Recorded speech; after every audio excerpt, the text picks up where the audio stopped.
Tanse, good afternoon. I'm Cree. Welcome to APTN National News. On Wednesday, the Manitoba government made a new announcement about the search of a privately owned landfill outside of Winnipeg. The search is for the remains of 2 women from the Long Plain First Nation. They are 2 of the 4 women killed by a Winnipeg serial killer who was found guilty for 4 counts of first-degree murder this past summer. With more, here's T.R. Wheatley. It's been 2 years now. Families and government side by side at the foot of the Prairie Green landfill, where we believe the remains of Morgan Harris and Mercedes Myron are.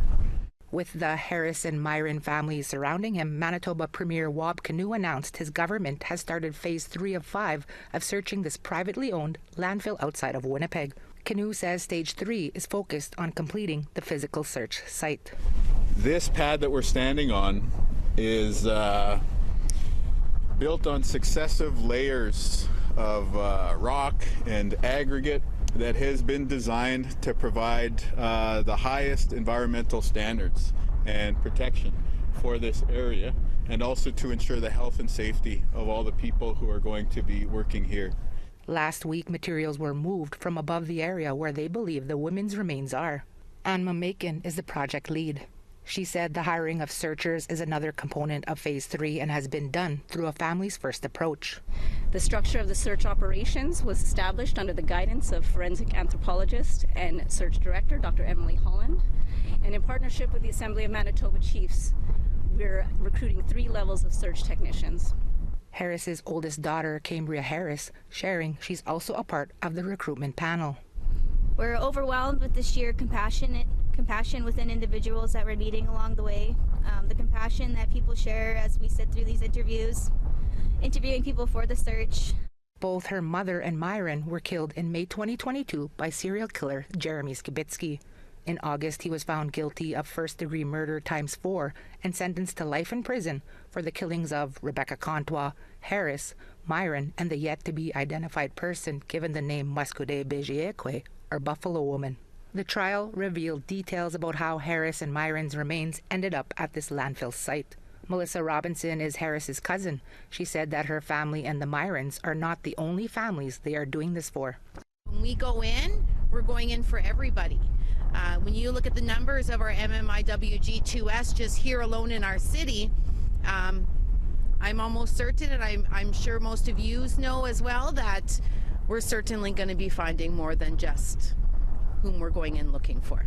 Stage 4 is expected to begin in early December, and that is the actual search of the site. While that is still at least 6 weeks away, Kinew says getting to this point has been no easy feat. Yes, there's also a hydro transmission line here that was specifically constructed to bring power to this site.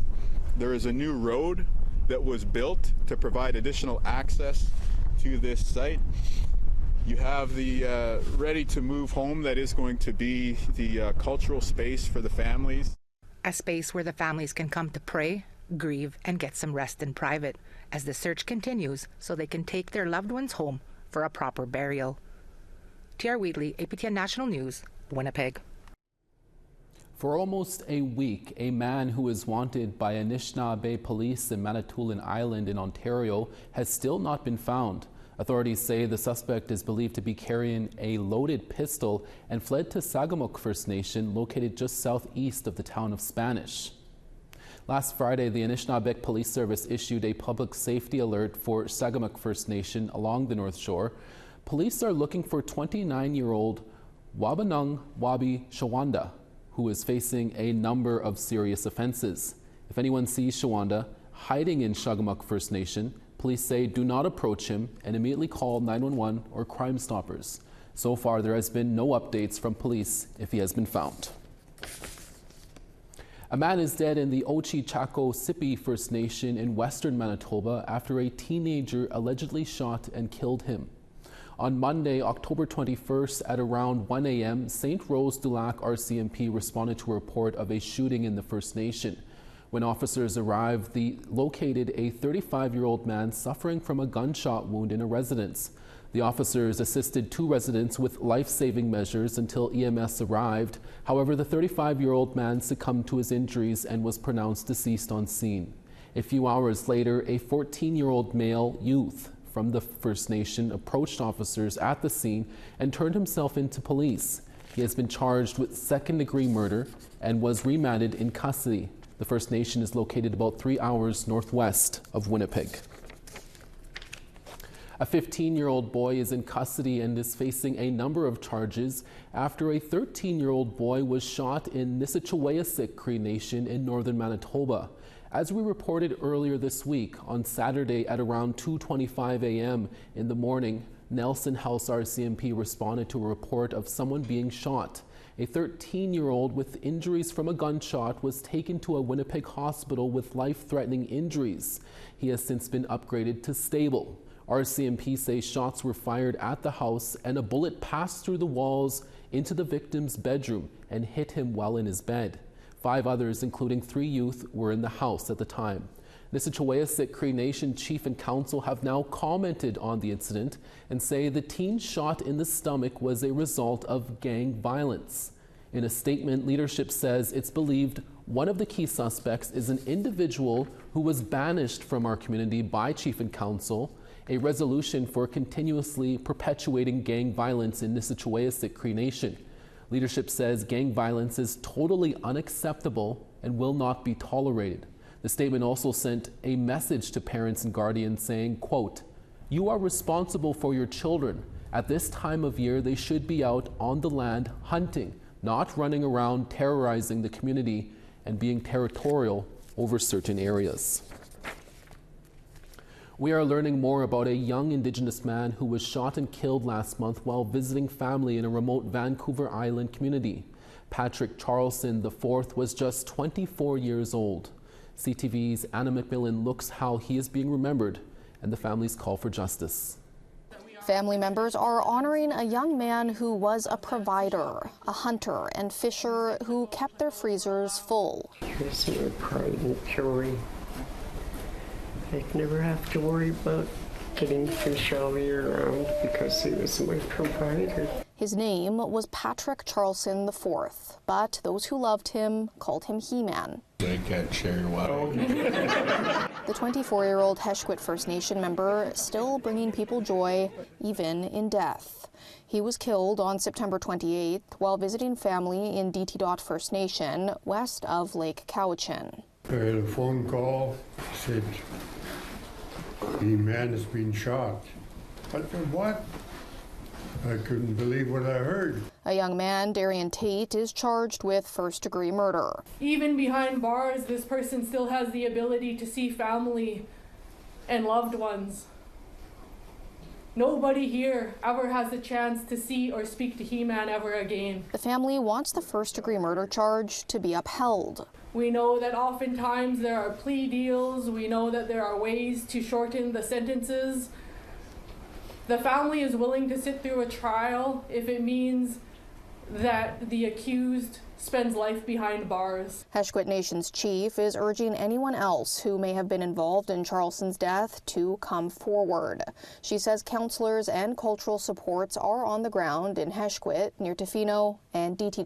It calls to not only just emergencies, but day-to-day life, that our rural and remote communities need to have equal access to things to live a healthy life and to feel safe. Charlson is being remembered as fun and caring and as a teacher and protector of his siblings. He's my pal, my right-hand man. He's always with me. He-Man's never going to be forgotten because of who he was and what he had in his heart. Anna McMillan, CTV News. The Red Rock Indian Band is taking a stand against Parks Canada over ancestral remains. That story when we come back in about 3 minutes. Stay with us.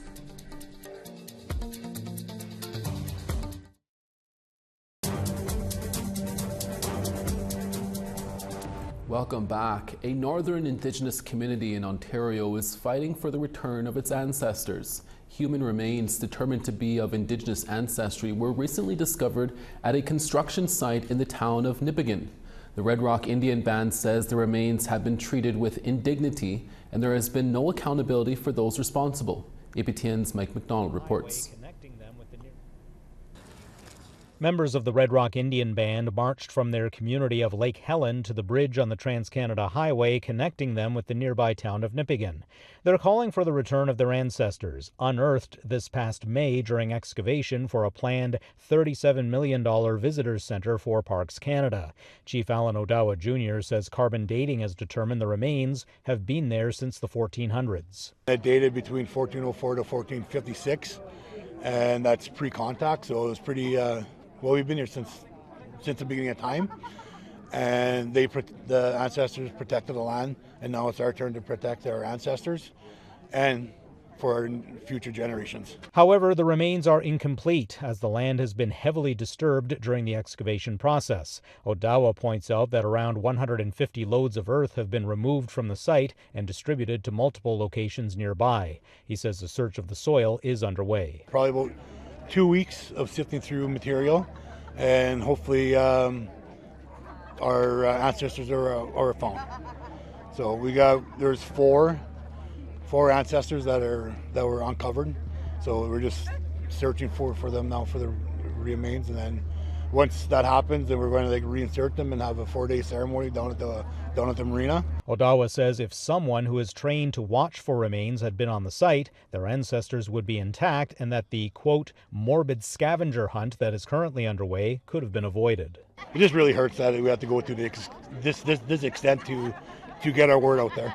But now it's out there, and hopefully there's be positive changes. Officials with the Anishinaabe Nation, which has thrown its support behind the Red Rock Band, say there is a discrepancy regarding the amount of earth moved from the site and that nearly 60 loads are unaccounted for. Following the protest, Parks Canada released a statement saying it has worked with the Red Rock Indian Band during every step of the process to follow their direction and ensure the remains have been treated with dignity and respect. It goes on to say it is advocating for the return of materials taken from the site and continues to work with landowners and the Ontario government to locate and return all ancestral remains.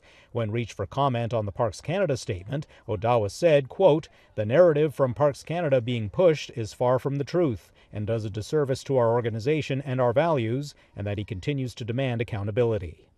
Mike McDonald, APTN National News, Nipigon.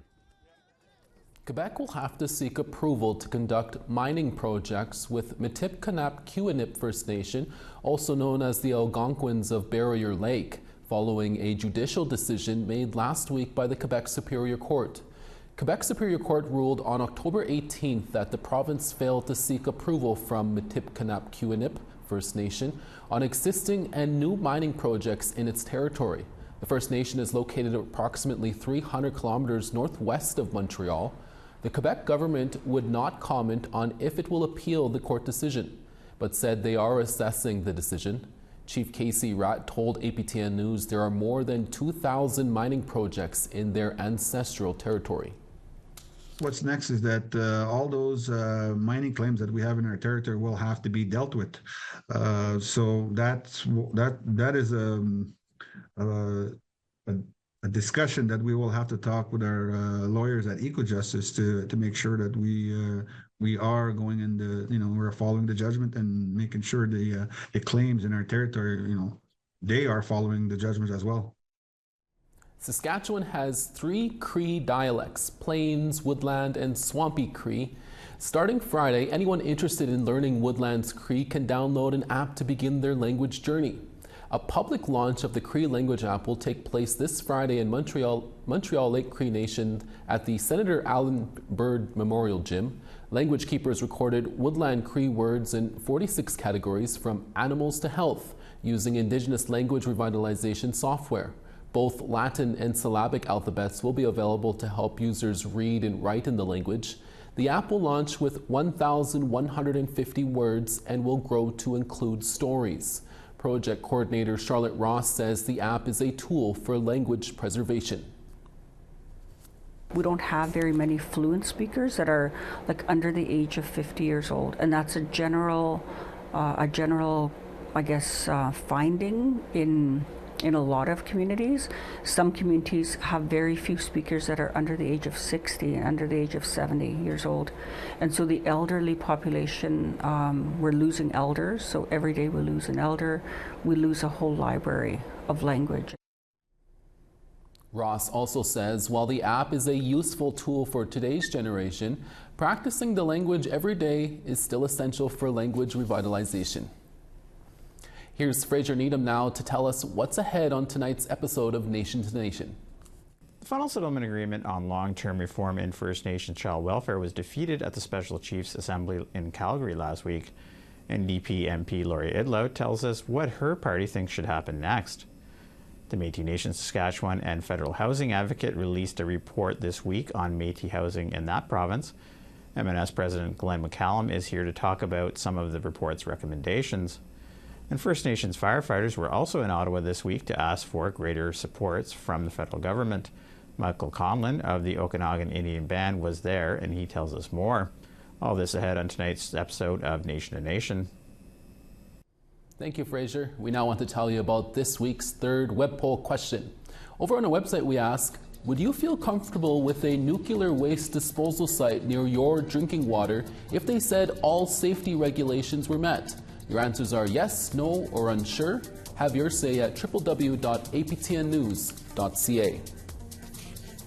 We'll chat with a Mi'kmaq elder and author who has just released a new book. He joins us next from the East Coast. We're back in less than 3 minutes. Stick around.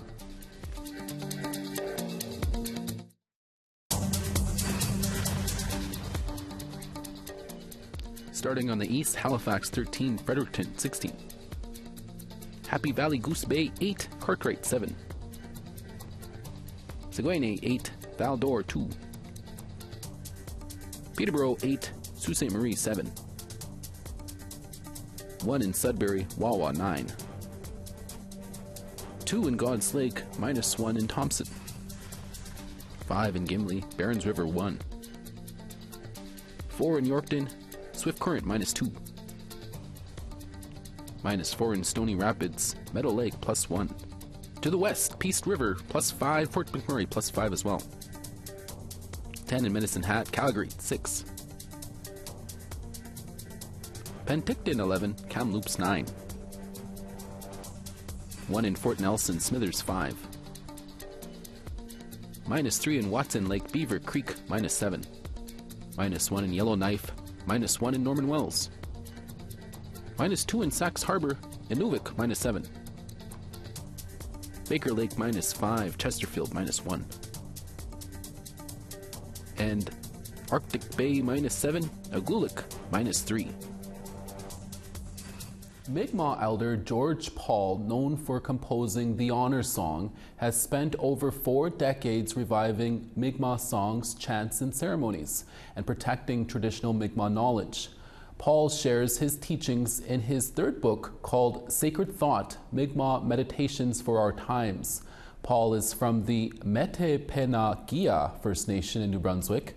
Here's that interview. Elder George Paul, thank you for joining us. Can you tell us what inspired you to write this book, Sacred Thought, Mi'kmaq Meditations for Our Times, and why now? Well, the reason why I wrote the book about the kind of inspired me was about the creation stories, and there's many creation stories out there. And I'm leaning towards one there about the Glooscap legend, and also the beginning of time, like the Big Bang Theory, you know, and what about before that? So I wanted to delve into that myself and put my thoughts around that and described it in a way that I feel makes sense to me. And it's the right time for that kind of thing, because today we're living in an age where people are asking all kinds of questions, especially about spirituality. Yeah. So this, I think, would point kind of a direction towards that. And this book probably will reveal some of that, at least in one perspective. Can you talk about the significance of the traditional symbols and images you've included in your book? Well, of course, traditional symbols with the indigenous people here in Turtle Island, we all value a lot of those symbols, because the symbols tell a whole story. And a lot of times they also identify who we are as individuals. Across the continent, there's many tribes with many languages and stuff. So these symbols play a role a lot of times in communicating with the spirits. The spirits also read in who we are and how we express ourselves, and what it means to incorporate those in your everyday life. This constant communication with the spirit world, but it also symbolizes identity. Also in your book, you wrote, sacred thought is a concept of interpreting the life cycle and spiritual teachings of an indigenous way of life. Can you briefly explain what you meant by that? Well, recently there's been all sorts of books and interpretation written about the medicine wheel and the medicine wheel concept. And so, of course, I looked into that as well. And I found, in that interpretation, it's basically about a way of life, a way of living. It has to do with, it refers to and ties in but really well with the creation story since the beginning of time and how things unfolded. And that we all are a part of a pattern and rhythm that we coexist with. You also wrote, we need good indigenous medicine and values to lead us to peace and harmony in this chaotic modern world. You talked about that a little bit. Do you believe traditional values can make a difference in today's world? I believe that if people, are sincere about trying to find a way towards peace and harmony and working together, these are the concepts and the philosophy of our ancestors that still hold strong even to this very day. And that if we apply this, with the same understanding as our ancestors did, there's a lot of value to that, and it could change a lot of way of thinking from the modern societies of today and the way things are changing about really fast. I think this is kind of like, I think, the medicine that is needed now. And finally, where can we find this book and purchase it? Well, this book is available through Amazon, and it's also available through many of the bookstores that are locally in our area. I have a few myself. The publishing company does have their own way of distributing through other platforms and stuff like that, online as well as through, like Chapters and other places where the books are available. Elder George Paul, we'll have to leave it there. We really thank you for your time and thank you for telling us about your book today. You're very welcome. Thank you for having me once again. And that's your midday newscast for this Thursday, October 24th. Dennis Ward will be here for your evening newscast in a few hours. Make sure to join us then. From everyone at APTN National News, hi miigwech masicho. Thank you for watching. We'll see you again next day.